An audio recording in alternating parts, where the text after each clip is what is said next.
राधा स्वामी जी। आज के सत्संग की वाणी स्वामी जी महाराज जी की है। 12 मासा कार्तिक मास 5वां। वर्णन कंबलों का अंदर काया के और बड़ाई संत मते की। सत्संग के वचन। कार्तिक मास 5वां चला, सुरत शब्द गुरु चेला मिला। ये कार्तिक का महीना है। इसमें हजूर महाराज स्वामी जी बयान करेंगे कि आदमी के शरीर में कितने कमल हैं। जब मालिक किसी जीव को बख्शना चाहता है तो हमारे जैसा रूप धारण करके उसके सामने आता है और नाम देता है। परमात्मा अपनी कला संतों में रखकर दुनिया में आकर उपदेश देता है। गाय, भैंस, घोड़े वगैरह हमको ज्ञान नहीं दे सकते। पशु पक्षी हमें उपदेश नहीं दे सकते। गुरु का शरीर कपड़ा है, चोला है। 10, 20, 50 साल के लिए धारण किया, उपदेश दिया और चले गए। इसी तरह जो शिष्य का शरीर है ये भी कपड़ा है। गुरु भी छोड़ देगा और शिष्य भी छोड़ देगा। गुरु का असली स्वरूप क्या है? शब्द। शिष्य का असली स्वरूप क्या है? सुरत।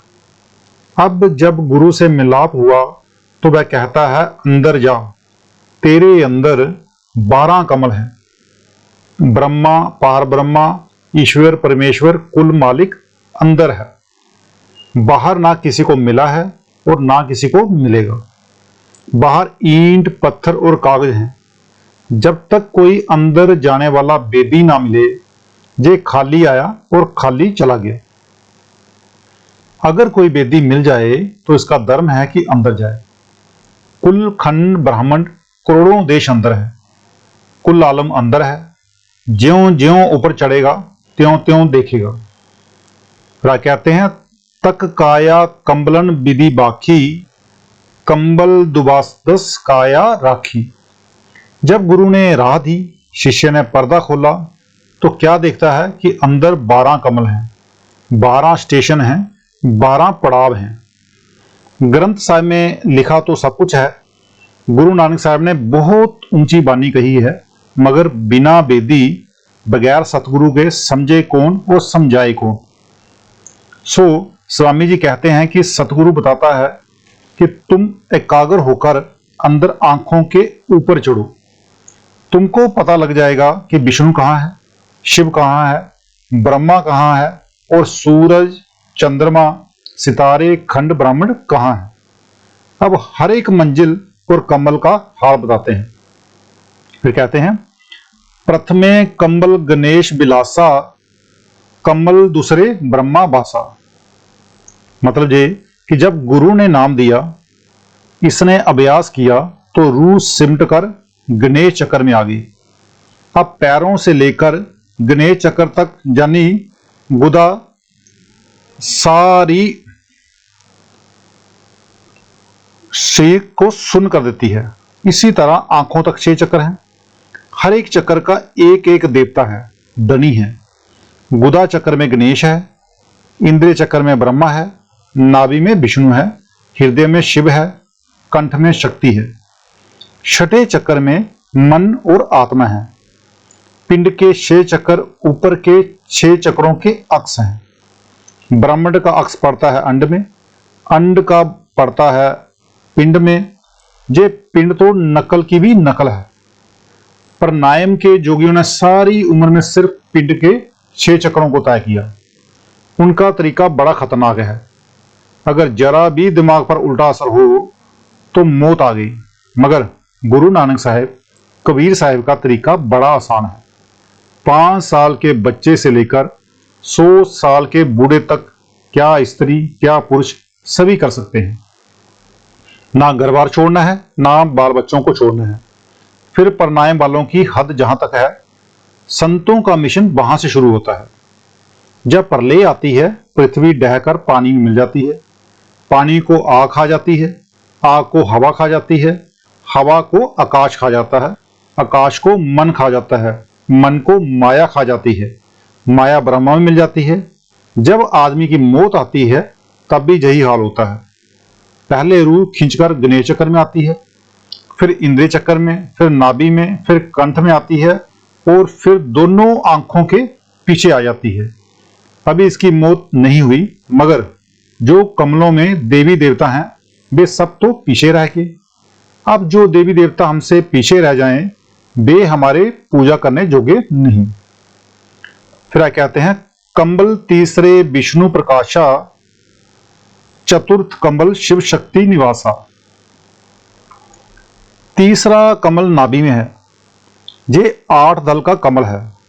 इसका नूर सफेद और मालिक विष्णु है। जो लोग कहते हैं कि जी विष्णु सृष्टि का पालन करता है, हिंदू इसकी पूजा करते हैं, मुसलमान पूजा नहीं करते। क्या वह मुसलमानों को नहीं पालता? जो खाना मैदे यानी कि पेट में जाता है उससे हाथ, पैर, दिल, दिमाग, मतलब कि शरीर के हर हिस्से को ताकत पहुंचती है। इसलिए कहते हैं कि विष्णु सबका पालनहार है, सबका पालन करता है। आगे हृदय में शिव है।